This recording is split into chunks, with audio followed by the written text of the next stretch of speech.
Bwaaa!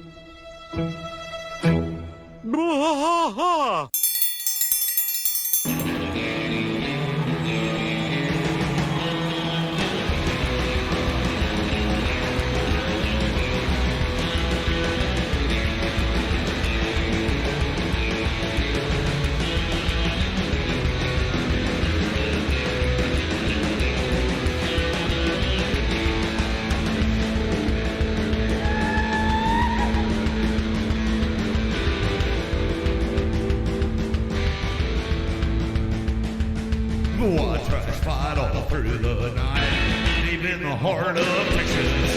The trailer park is nice and dark, deep in the heart of Texas. That drinks his brew and he spits his chew, deep in the heart of Texas. The TV blares, but no one cares, deep in the heart of Texas. Here we go! Hey everybody, welcome back to Bwaaa, a King of the Hill rewatch podcast. I am Mike, and I'm Rusty, as always, and we are on King of the Hill Season 1, Episode 7, Westie Side Story. Yeah, this is a great episode too. So it is a good episode. Yeah. So before we dive into the episode, I'll give a little background on some of the people that wrote it or whatever you want to call it. Yeah, that'd be great. So let me look these guys' names up real fast. I couldn't remember their names off the top of my head. This is one of those episodes that kind of proves the thing that we've talked about before about Hank not being inherently racist. No, not at all. Yeah. This is one of those where you kind of explore it with not just him, but with the entire neighborhood as well, because they're all kind of like standoffish about the Sufenusum phones. It's not that they're racist about anything, and they certainly don't come at it from that angle, but they just don't know things. Like they don't understand where people are from, and they ask these questions, and I guess people could take them as racist or whatever, but it's not. It's just lack of knowledge. Lack of knowledge. You got to think Hank's probably, barely left. Yeah. Left probably 3 counties that he lives in. Exactly. I don't think he's ever left Arlen. The Tri-County area, as he always said. The Tri-County area. So this was written by 2 guys. By the way, before you do that, there is a guy on TikTok that does like the most spot on Hank voice. I know. I'm going to try to I'm going to add because I'm okay, everybody. I created an Instagram for the podcast over the weekend. So it's BWAAA Bwaaa KOTH. So that'd be where you'll be able to find us on Instagram. Yeah. And that username is going to be social media wide once I get it all created, but that's you'll be able to find us 3 A's. You'll be able to find us on Instagram right now, but eventually you'll be able to find us on TikTok, maybe even Snapchat, maybe a few different places I'm going to try stuff out at. No, you like I was telling you before we started, you were very busy this weekend. You made a lot of memes. Yeah, I was sitting there playing around with it just to see, what kind of what I could generate. I'm pretty decent with social media and stuff like that. Yeah. A buddy of mine, I helped him moderate a Facebook page of 10,000 people that he created. I kind of didn't create it, but I was there with him at the formation of it. So that's a sports meme page. So memes. I'm pretty heavy in the meme world.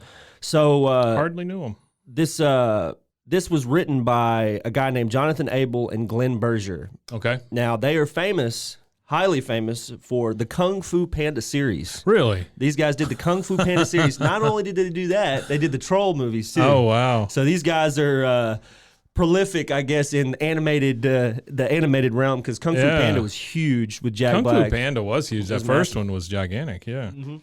So we opened this one with the boys sitting on the riding lawnmowers. Yeah, it looks like a lawnmower commercial. That's one of the ones I've already taken it out. I'm going to either do a beer commercial or a lawnmower commercial. Yeah, you could do both, honestly.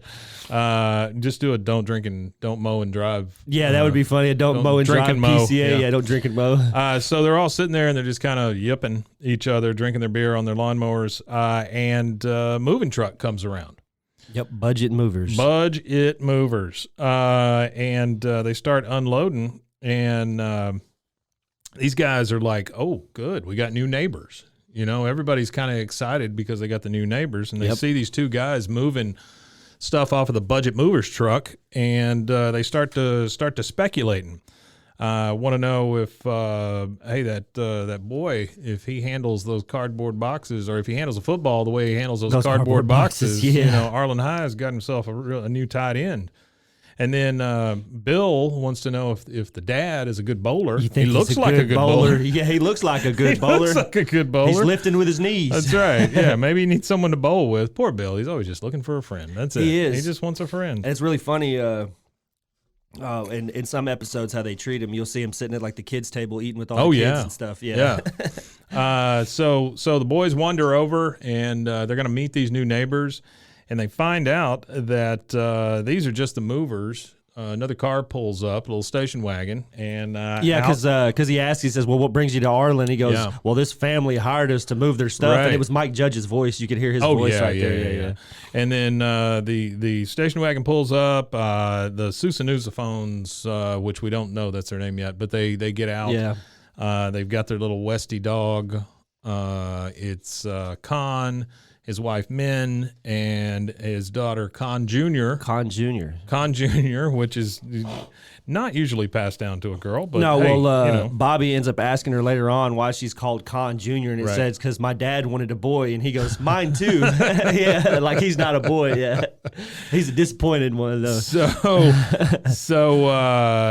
the boys start talking to each other, and, I'll be damned. They look Japanese. No, I think they're Chinese. That scene's really funny, though, right there. That scene where they're all like, their mouths open and they're like, oh gosh. And then you see a cigarette fall out of Dale's mouth, and then out of nowhere, thin air, he pulls out another lit cigarette. That's why you think these guys are racist to begin with. It's funny the way that they approach this, because you're like, oh no, these white guys are seeing these Asian folks pull up, and they're, the cigarette falls out of his mouth, and they've all got their mouths wide open and stuff, and then they start speculating as to whether they're Japanese or Chinese. Yeah, well, that's another reason why a lot of fans say that this is probably Arlen's probably closer to the Houston area than Dallas, because there's a huge Southeast Asian community in Houston, the Houston area. So that was another fan thing. So they don't.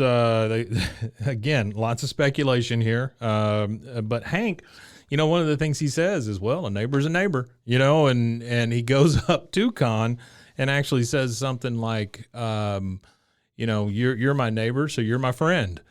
Automatically, Hank doesn't care. It's just he goes, somebody. Well, a neighbor's a neighbor. Yeah, that's right. And he strolls over there. And so he introduces himself.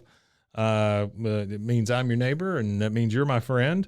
And Hank starts talking to Con, and Con introduces himself as Con Sousanuzophone, and I'm probably not saying that right.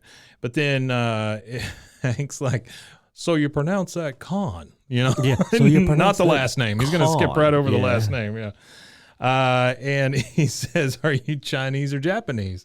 So, well, I live in California the last 20 years, but from Laos. Yeah. We Laotian. And, of course, Bill, my favorite part. What ocean? The ocean? What? So he thinks he's from the ocean. No, Khan has to inform them that it's a landlocked country in Southeast Asia between Vietnam and Thailand. Population 4.7 million. And he goes through all this explanation, and the boys still are like, so are you Chinese? Chinese or Japanese? Well, that's the cool thing about like having the Laotian family is I don't think there's any other Laotian representation in television. Right. But not only that, it was cool because around this time frame, everything's just white on TV at this time frame. It's true. And you don't have any you'll have pop-up characters. Even the Simpsons, though they're yellow, you still see them kind of as a white family. Absolutely. I would think. And well, I guess the Simpsons is kind of different on this part because they did have different cultures inside of it. But as far as like a regular character that you see, you see Khan in a majority of episodes after this. He's in a he's in a lot of them. Whether you see him for 5 seconds or you see him for the whole episode, Khan's being a huge part based of this. around him. It's really cool to have that. You wouldn't think it would be from a show that's targeting, for lack of a better term, rednecks. It's a show that's like targeting this kind of demographic, and then you have this beautiful Laotian family mixed in. So then we go to Peggy. Oh, gosh. And Peggy says, it's like we get to travel to the Orient without having to worry about diarrhea or being jailed for our pro-democracy beliefs. So she's gonna invite them to dinner. First, Luann has to say, they teach us at the academy that people aren't black, white, yellow, or red, but their hair can be. Yeah. She's gonna go over and introduce herself and get them the famous words, the famous 3 words that Peggy Hill always says. I read somewhere. Yeah, I read somewhere. That kills me every time she says it, because it means that she saw an article and she's gonna twist it to whatever she wants it to mean. She says, I read somewhere that the Chinese language has 72 words for rice, but no word for friend. Which is just bullshit. Yeah, it's just her just rambling. So then we kind of cut to Khan and his family, and Khan is like, can you believe this crap? You want to live in this country? Howdy, howdy, howdy, howdy, howdy. That's so whenever I hear him say that, I always think of the thing in Toy Story, the howdy, howdy, howdy, howdy. You know, when the dinosaurs pretended to be Woody. And then it's really funny. I really think the battle between Hank and Khan, their little rivalry they have is really, really funny. And this is where you first see the beginning of him. There's so many redneck jokes that come out of Khan that are just hilarious, because Hank isn't that stereotype. No. And Khan isn't the stereotype that they think, their first preconceived notions are. So that's I love that so much. Khan, so they invite him to dinner, and then Khan is telling men that he doesn't want to go. He could order a bucket of chicken and watch Hee Haw there. Why go? Yeah. And then we find out a little bit of backstory, how he has pissed off all their previous neighbors. They were kicked out of Laos. They were kicked out of Anaheim. She just wants to try to get along with the neighbors. Going to the reboot real fast. Yeah. So the guy that does this voice is a guy named Toby Russ, which is obviously a very white name, a very white guy that does it. So I'm really, I understand the culture of the world and everything the way that it is today, but I really don't think that this show is not, if they don't have Khan represented in this show whatsoever, I feel like... I know it's going to be hard to have a different voice actor, because I know they're going to want a Laotian voice actor, or maybe even just a Southeast Asian voice actor to cover that. But I think that, I don't know, I think it should, this show never was negative, I feel like, in a whole sense of negativity towards the stereotype. No, I don't feel like that, because you could make arguments for Apu on The Simpsons and things like that, but I don't think you could really make the same argument for this, because I don't think it was poor. I don't think there was any poor representation. Yeah, so we're gonna have a dinner with all of them now, and Hank, of course, they come over to Hank's house, and Khan says something about his house being really nice, damn fine. And Hank says, lead-free since 1988. Which I found very funny. Yeah, I think it's crazy that there was still lead and stuff in 1988. Oh, sure there was. That's insane. Yeah. Well, there was a study that was done that they say the reason why they say that the whole IQ of people between a certain time period of lead paint up until the ending of lead paint, there is a significant drop in IQ. Oh, sure, I would imagine. In that generation of lead paint. I've known some kids who ate some lead paint. Yeah. All right, so this is basically a big welcome dinner, and of course Peggy has gone way over the top, and she's asking everybody to take their shoes off, and Khan's like, why, you just shampoo the carpet? Yeah. And so I think it's funny how she introduces too. She goes, on behalf of Arlen, Texas, I would like to welcome you to our country. Right. When he said he lived in California for 20 years. So. Peggy has served on beef chop suey. And they're like, I've never had beef chop suey. She's like, oh, you poor dear. Yeah, and then Hank starts shoveling his food into Bobby's plate. Come on, Bobby, have some seconds. The girl's lapping you. And Peggy says, I read somewhere that certain parts of China, meat is as scarce as toilet paper. Yeah, where you read that? She said, who can remember? As a substitute teacher, I have to review all sorts of learning materials. Or maybe it was on a placemat. Yeah. So she brings up the fact that she's a teacher, and Khan's like, well, maybe you can tell me why Arlen test scores are so low. And he says that he knows why. It's because Khan Jr.'s not in school yet. Yeah, to bring up the average. Yeah, got to bring up the average. My boy here might not be the best test taker, but he's got near perfect attendance. Near. Not even perfect, just tell near. Him, Bobby. Tell him. What's he going to tell him? What's he going to tell him? Tell him, Bobby. Tell him, Bobby. And then that's a dick wagging contest at this point. Oh yeah. And then the Brown Betty. So they've had the Brown Betty, the famous, closely guarded family secret from mother to mother to mother. She can't tell her anything. She goes, here, you can take some of these leftovers with you. Just reheat it for 10 minutes. Oh, I've already said too much. So she takes the Brown Betty with her. And then on their way out, Min notices Peggy's shoes. Oh yeah, before that too, she goes, well, welcome back now, you hear? And she says, that's Texas for sayonara. And so Min notices the giant shoes, kind of makes fun of them, puts on the shoes and says she's like little girl in mama's shoes, stomping around in Peggy's gigantic shoes. And, of course, Peg, she's always embarrassed whenever somebody notices her giant feet. Yeah, she's touchy about the feet for sure, especially before the OnlyFans episode. Yes. So the OnlyFans episode, before there were OnlyFans. They leave, and, of course, Hank has to kind of, reassure Peggy that there's just more of her to love. And that was not the right thing to say. No, that was even worse, yeah.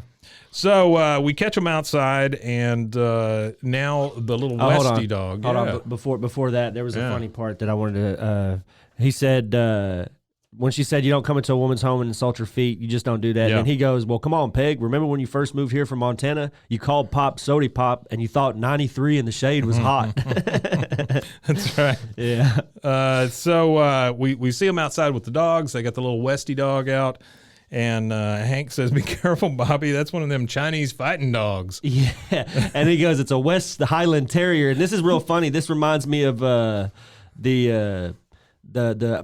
comedy routine where they hire somebody named You or something like that. Oh, yeah. And they go back and forth. It's almost like a Who's on First kind of thing. Yeah. Who's on First? That one, yeah. She's it's like a Leslie Nielsen bit. Chinese fighting dog. She goes, it's a West Highland Terrier. He goes, yeah, that's it.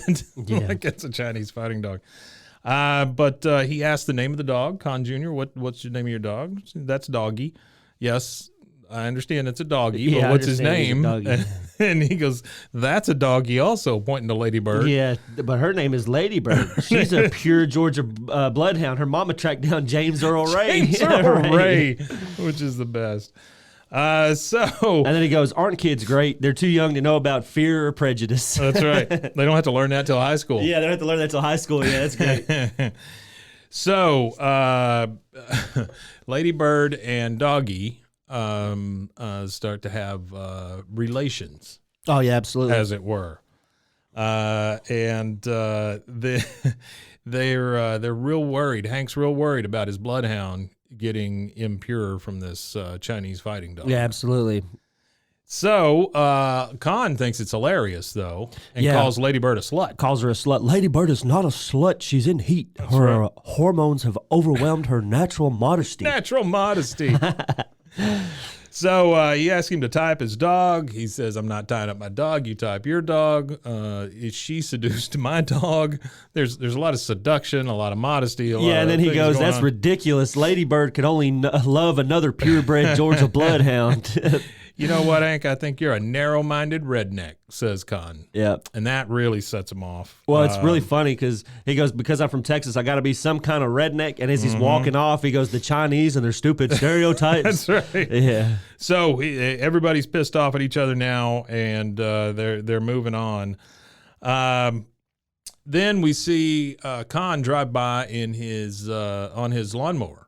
And it's obviously not a Kubota. It's not a John Deere. It's not one of the ones that you would think that these guys from Texas have. And everybody gives Hank a little bit of a ribbing and says maybe he'll let you borrow his sexy little import. Yeah, and then Hank said, I'd rather cut my entire quarter acre with a Lady Bic before I'd borrow that man's mower. Yeah, and this is where he kind of goes off on a thing. He says, I don't like the man. And they start questioning him, because he's Chinese. Because he's Chinese? Nope. Said, no, I just don't like the man. Yeah. It's not because he's Chinese or anything. He goes, I thought he was Korean, number one. But, what the hell's the difference? I don't like the man. I just don't like the man. Yeah, it has nothing to do with where he's from. I'm no redneck. He could be from Mars for all I care. He just doesn't like him. And then someone said, believe me, Hank, if Con were from Mars, you'd care. Especially after he's stolen every last drop of Earth's drinkable water to transport back to his home planet Mars. Yeah. Old Dale. So Peggy and Luann are going to pick up a pizza. Mm-hmm. obviously. She's yelling at Luann to stop dawdling because they have to pick up the pizza before the cheese gets cold and the pineapple gets hot. And then Luann says, "What's the rush? If we're not there in 30 minutes, it's free." Okay, all right. Yeah, I've never heard of that before. That's a deal I never heard of. Yeah, that's a good deal, man. I just wait 35 minutes and go get my free pizza. Yeah, I'd sit outside and look at the clock. Oh, 31 minutes. Then 31 minutes, got to go get it. So Min stops them out in the street and apologizes for talking about her big feet. Says they got off to a bad start and they should come to a barbecue that her and Con are having. And Peggy thinks that's very sweet, and she wants her to let her know if she needs any help with the barbecue or if she just wants to know what a barbecue is. Yeah. So they finally go. Hank, of course, takes a canister of propane. Yep. With him. Absolutely. And he presents it to Con. You know, here's your propane, and Con does not. He doesn't want the propane. He cooks with charcoal. And so finally, he cooks with mesquite. Excuse me, he cooks with mesquite, not charcoal. Yeah, I cook with. It says, "Give meat nice taste of wood." Right. And I cook with propane. Gives meat nice taste of meat. And so the two ladies can finally calm them down, and Con says, "All right, just put it on the table. It can hold the napkins down." Yeah, which is pretty rough. But anyway, they're talking about how the ladies want the guys to get along because they do live next to each other, and I mean, I understand.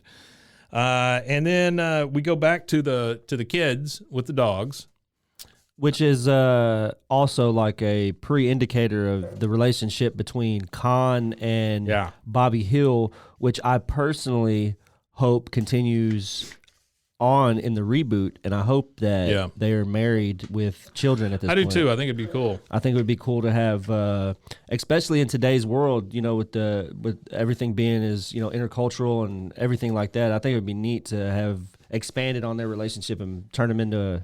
I just can't wait for the reboot. The thing that's killing me is that there's nothing being whispered. No information. There's nothing whatsoever, and I know that's by design. But I would rather it's like have nails it on a chalkboard. I would definitely rather have it that way though, because I think previews and it ruins your expectations. It's too many spoilers these days. Well, it's not even the spoilers for me because I don't really care about spoilers. Spoilers never bother me. You can tell me about a whole movie; it's still not the same as going and watching it to me. But the thing that kills me is it changes your expectation. You see all these cool little snippets, and then you actually sit down and watch it. It's like with movie previews. You go and watch the movie preview, and then you sit and watch the movie, and all the good parts are in the preview. The rest of the movie's crap. You know what I mean? So I just feel like if Sixth Sense were made today, we would in the trailer find out that Bruce Willis was a ghost. Yeah, absolutely. You know?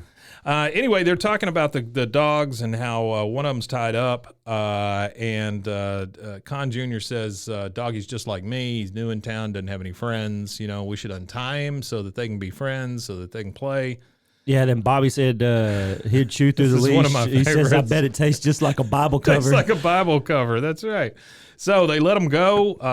This one too that he says is one of my favorites. He goes, "Hey, let's untie him. They belong together, and it's fun to watch them play piggyback."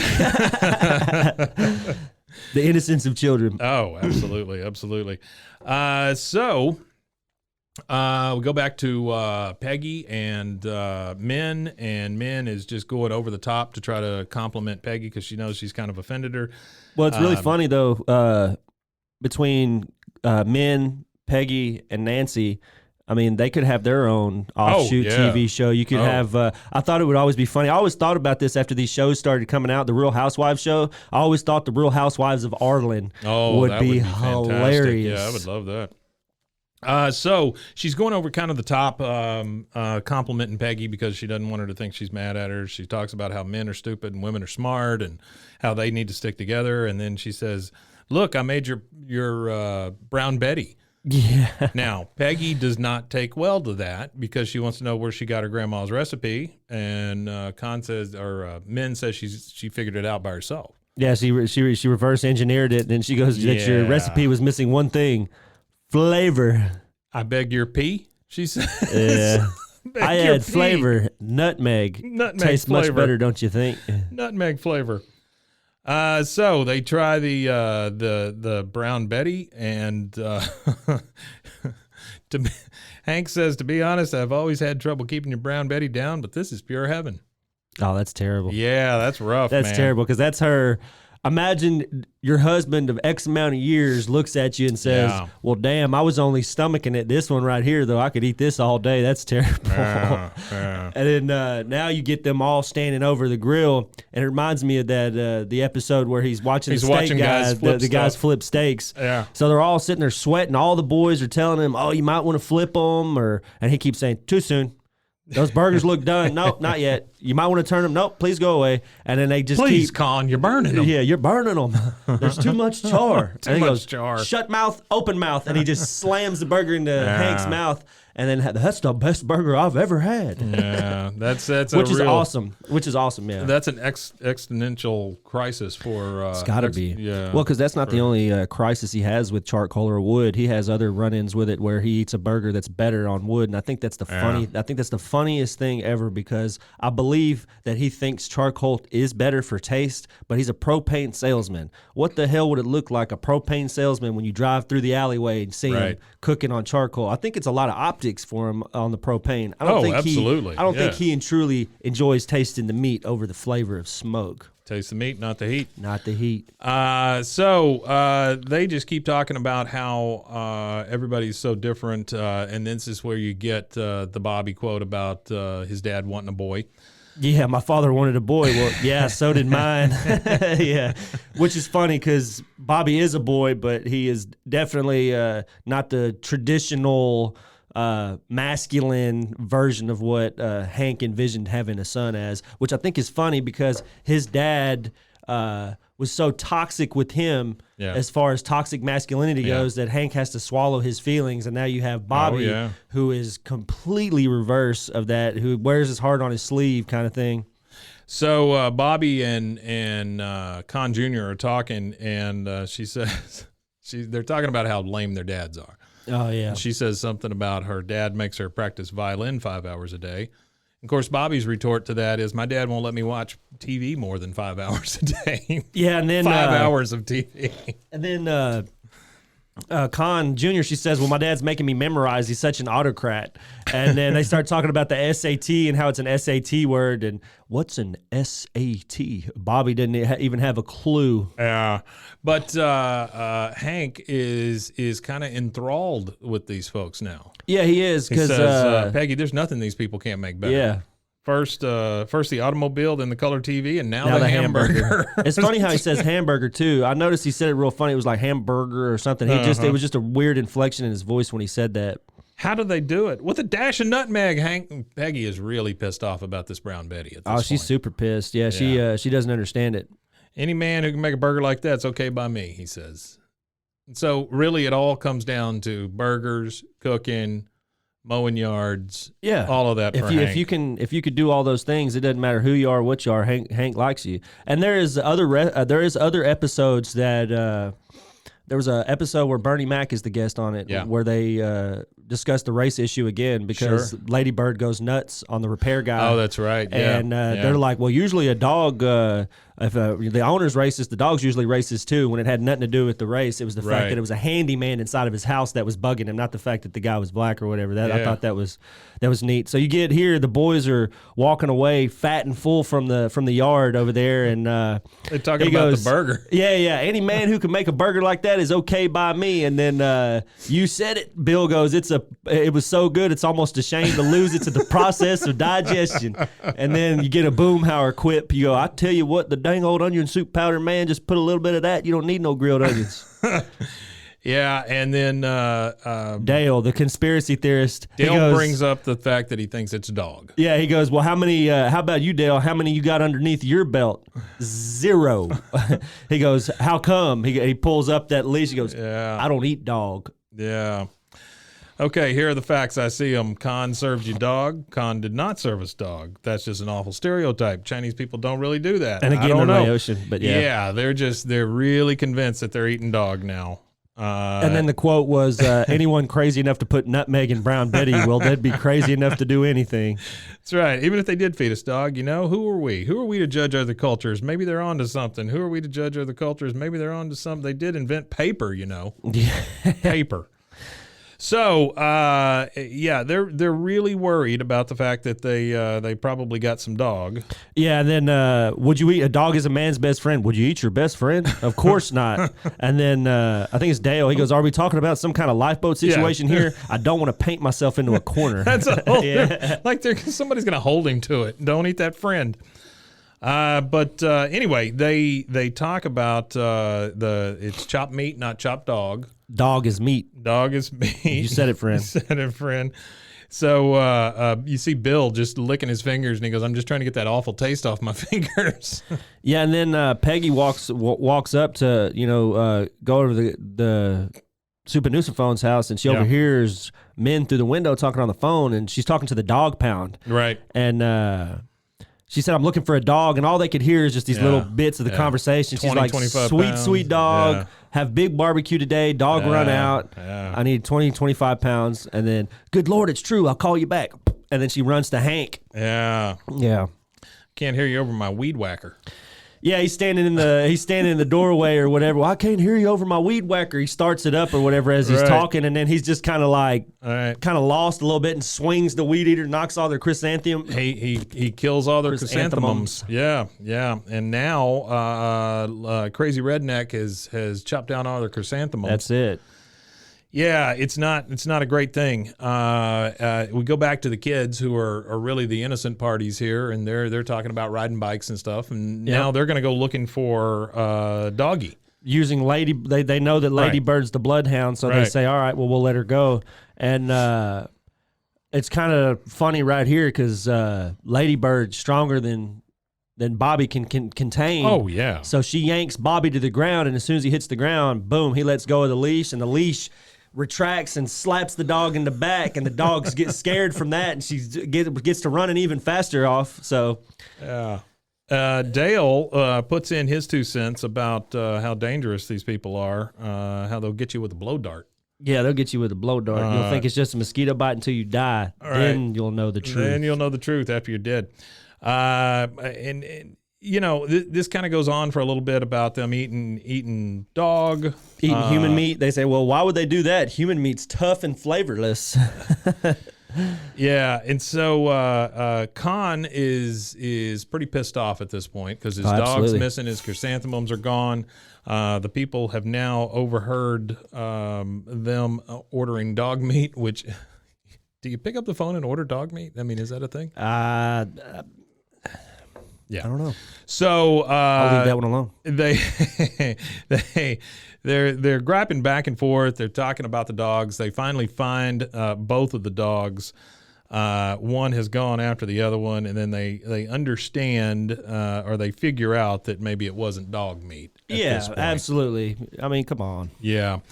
I mean, if it's the best hamburger you ever ate, what are you questioning it for? You know what I mean? Yeah. Meat's meat at the end of the day, ain't it? I mean, you know, the horses go to the glue factory or they go to the slaughterhouse, you know? They end up sending both the kids to their rooms as kind of a punishment. Neither one of them, this again is where they talk about, this is that redneck thing coming through. Neither one of them believe in spanking, which you would think in Ireland, spanking would be like a rite of passage. Well, yeah, you know? and again, I'm pretty sure that Hank, when he got spanked, he probably got the hell beat out of him. Yeah. So maybe that's probably why he doesn't do that. Yeah. And then I think it's barbaric. They talk about the spanking, how it's barbaric, and Khan says, "How about bed with no dessert? That never fails." And then Hank does say something might be construed as a little racist. He says, He says, "Wouldn't figure a child to be motivated by a fortune cookie and an orange slice." Well, it's kind of funny though, because fortune cookies are American anyway. They're not even Asian. So it's just the Asian culture taking advantage of dumb Americans. And so now they've kind of realized, you know, the error of both of their ways. And Hank says to Khan, Khan, we may deny our kids completely different desserts, but they both go to bed hungry, and that's what really matters. Yeah, and he goes, I guess we're not so different after all. Boy, howdy. So, well, that's a good thing to relate to is, they both can relate on how they punish their child. So Yeah. Oh, yeah. Absolutely. Absolutely. Yeah. And neither one of them are barbaric about it, apparently. And so Hank finally is gonna say, "Hey, you know, welcome to the neighborhood. Con soup ha nu home." Yeah, he struggles through it trying to do a phonetic. Just call me Con. I don't got all damn day. Yeah. So they're now at this point, Dale believes that maybe he's been poisoned. Yeah, absolutely. He thought he was poisoned or whatever. He was asking for the antidote. Give me the antidote. I'm running out of time. And then it pans to, you get the credits roll, and then you get, during the credit roll, you have a little scene, which this is one of my favorite parts of the whole show is this scene right here particularly. So you get Min and Peggy, and they're going through. Peggy's cooked all her food, like every famous Peggy recipe, and she's got Min tasting it all. Add nutmeg. Less hot, more spicy. Add nutmeg. Too much Miss Dash. Add nutmeg. It was the 5-alarm jambalaya. Yeah, you want less hot. It was more her spicy. granny's. Her granny's 5-alarm jambalaya, and then of course Aunt Laverne's chicken fried chicken. Yep. Too much Mrs. Dash. Add nutmeg. And so then she says, "This is my very own rabbit stew." And she got it real fast too. She's like, "Here's my rabbit stew." So she tastes it before she registers. She says rabbit stew, and then she goes, "Rabbit. You rednecks will eat anything." You rednecks will eat anything, which is a great comment on the whole thing. Which is a great comment. Yeah, great ending. Great ending to that episode. This is one of those where you're introducing a character, which is great, but there's also a story to go along with it. You know? Absolutely. And it's a story of morality. It really is a morality story. It's a moral tale. It just it shows you that no matter where people come from in the world, I think this is where it shows anyway. No matter where you come from, everybody is going to have some foundational relationship. Oh, yeah. Things that they could relate to. Sure. And sending your kids to bed with no supper. Sending your kids to bed with no supper. You know, your dogs humping each other, mowing, barbecuing. So there was all these elements that we already know that Hank is all about. And it's just people issues. It's not race issues. It's not any of that. It's just neighbors and people getting along with each other. Yeah, and that's what I think is great about the rivalry between Con and Hank throughout the whole series. It's the whole series, man. Yeah, it's just these two guys. You know, they're rivals over their lawns and things like that. And it's always funny that Con always has the edge on Hank. Yeah, he always has the edge. Well, there's a couple episodes where maybe Con goes a little too far. Oh, absolutely. There's a few of those episodes, and he always blames that on his productive nature. He always blames it on his productive nature. You know, it would be really easy to have these characters as these wacky next-door neighbors and not develop them, but credit to Mike Judge and Greg Daniels, they really do a good job of developing these characters into people. Absolutely, and that's what made the show. That's why we're still watching it. That's why throughout this social media thing that I started over the weekend, like you see a lot of people that are, you know, younger than I am. At 30, you know, you've got like 20-year-olds that are watching this show. There's people that are watching this show now that weren't even alive when it aired. Oh, sure. And I think that's awesome that it could like transcend generations because it's so relatable still. Even in 2022, it's still a super relatable show to, I mean, it's still your dad, it's still your uncle, you know, the neighbor, it's the neighbors and everything. It still has that real, like, you know, Texas feel, you know, like even today, that's, you know, there's some of those neighborhoods that still feel. It's super relatable like that, but it doesn't feel like it's isolated to where we live. No, it's definitely well, and that's the thing is you can go to any suburb in the United States and they're all pretty. I've been to tons of suburbs all over the United States and they're all similar and same. Yeah, it doesn't matter if it's 100 degrees outside or if it's the Ford 6 pickup, foot of snow. You know, I mean, it's the same thing. It's the Ford pickup backed in the driveway. People are people, man. People are people. All right, well, thanks for joining us again for Bwaaa, a King of the Hill rewatch podcast. I have been Mike, and I've been Rusty Wimitanye, and you can check us out. Say the Instagram one more time. BWAAAKOTH. There you go. Bwaaa. Check us out there or check us out at roguemedianetwork.com and we will see you next time. Thank you. Wimitanye.